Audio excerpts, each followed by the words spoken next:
Hey up, I'm Guy Kestevan, the Tester Man, and today I'm going to tell you why I think Panaracer's Gravel King X1 Royal Family is a big fat win when it comes to all-round, all-road, off-road drop bar rubber. So, I say family because I've tested all three versions of the tyre over the past year, and I've tested them in nearly all the sizes. So let's go through the options and then talk about the performance of these three kings. So starting with the X1R.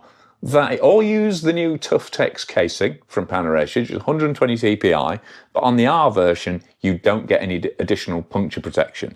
However, apart from a couple of a slow puncture and a thorn puncture, however, apart from a rock puncture which Ryan picked up qualifying for the Gravel Worlds at Gralloch, and I had a slow puncture in the Borderlands Gravel Epic, they've been totally trouble-free actually, and because they've not got that protective layer in, not only are they very light, 464 grams for this 40mm version, but also they've got an absolutely gorgeous, supple, floated feel.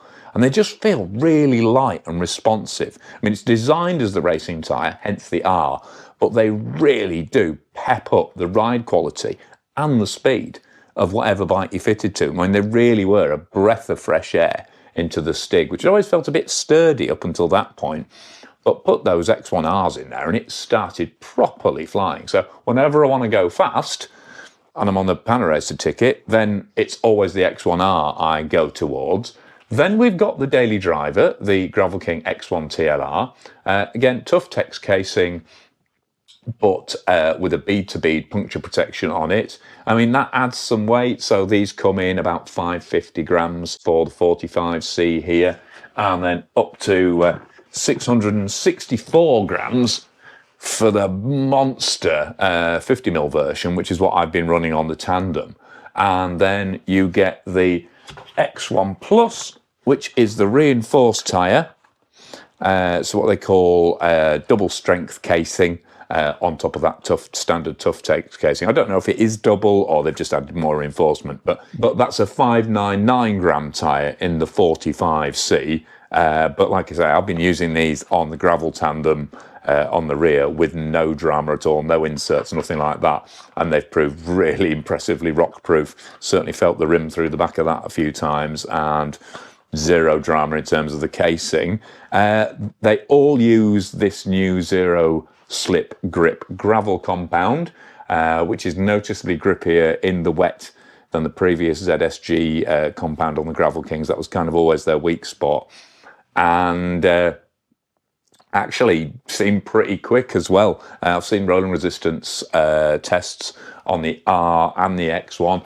X1's kind of middle pack. X1R, as you know, as I'd expect from having ridden it, right up there with some of the fastest tyres. I mean, not quite as fast as something like a Conti Trail Speed or a Tufo, but not as expensive and a lot more and a lot grippier as well. Because while it has got that kind of cut, slick centre tread, there's more spacing on the outside, and actually, because it's a round carcass, very predictable sort of roll into turns, and while there's no excessive bite on the edges, it's not pretending to be a mountain bike tyre in any way. It's not as grippy in sort of cyclocrossy conditions as something like the Challenge Gravine or the new Conti looks, or the new Schwalbe looks like it's going to be, but as all-round rubber that you can leave on pretty much whatever the weather's doing, I've been really impressed by these.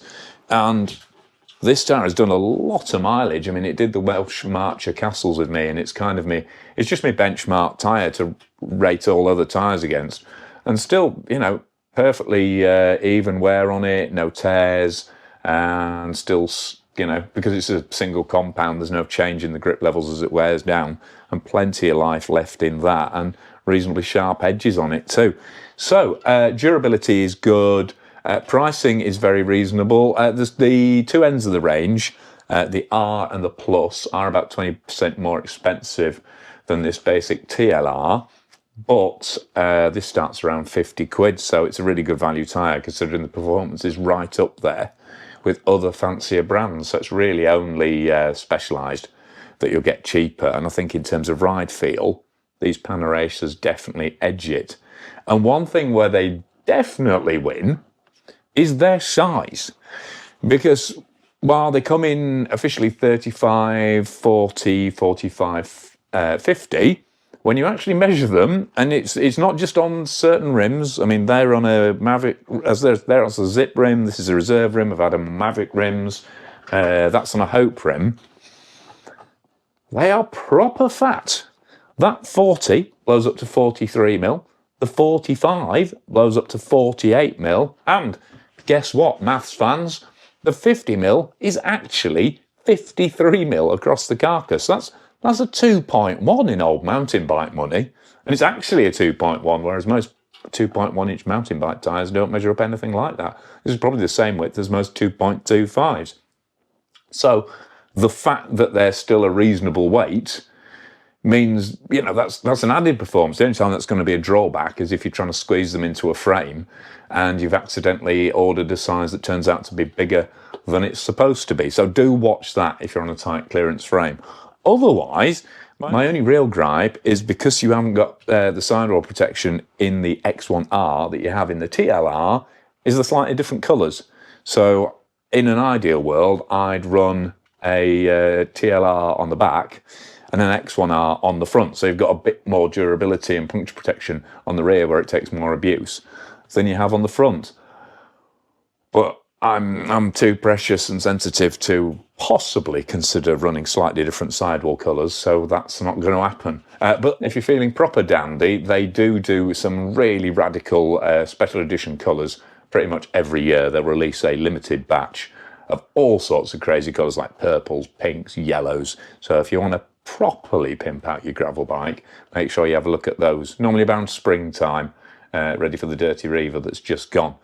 But yeah, overall, good weight, great all-round grip and durability. I mean, they do, as you might expect, they do pack up a little bit if it's really clayey, but there's generally enough spacing on the sidewalls to still find some grip. Really predictable into turns. You can push them proper hard on a progressive gravel bike like the Santa Cruz Stigmata, which I do most of my testing on. They're a decent price, if I've not already said that. And they blow up bigger than they're supposed to, which I think for most people is going to be a win, because most tyres grow up smaller than they're supposed to. So, there you go. That's my tyre talk done. Hope you've enjoyed it. If there's anything I've missed or you want to know, get busy in the comments, because I'm in regular contact with Panaracer and can ask them all the details. They are a bit tight-lipped, though. I've known Jeff Zell at Panaracer for a long old time, but didn't reveal too much. Didn't reveal too much about the secret sources involved. However, you know, I can only ask. And obviously, if you've got experience of Panaracer Gravel King tyres, make sure it is the X1s, though, or the new generation tyres, because I think it's 10 years since the previous one came out. And they were pretty much the first specific gravel tyre out. Certainly the one specifically named as a gravel tyre. So they kind of got an in there, but unsurprisingly, a lot of other tyres came along and kind of came over the top of them in terms of performance. But these put Panaracer, in my view, right back in front of my favourite gravel tyres, and they're going to carry on being my benchmark, test all other tyres against going forwards. But with that in mind, I've got Schwalbe, Continental, Maxxis. What else have I got? I've got a bunch of gravel tyres. I've got some more fast mountain bike tyres coming up as well, and a whole load of wheel reviews as well on gravel too. So make sure you click notifications if you already haven't, so you know when the next video comes up. Click for subscription if you wouldn't mind. I don't send out any spam, and currently only about 40% of you are subscribing, and so if I get a few more on, YouTube will share these videos a lot more, which is great. Tell your mates about the channel if they're likely to want to watch an old bloke rabbiting on about bike gear. And before my arms give out, if you wouldn't mind sponsoring me on Patreon for a few quid a month, that'd be marvellous. Link at the end. But for now, I've been Guy Kesterman on Guy Kes TV, chatting about the Panaracer Gravel King X1 family, which, as I said at the start, I reckon they're a big fat win for all-round off-road drop bar fun.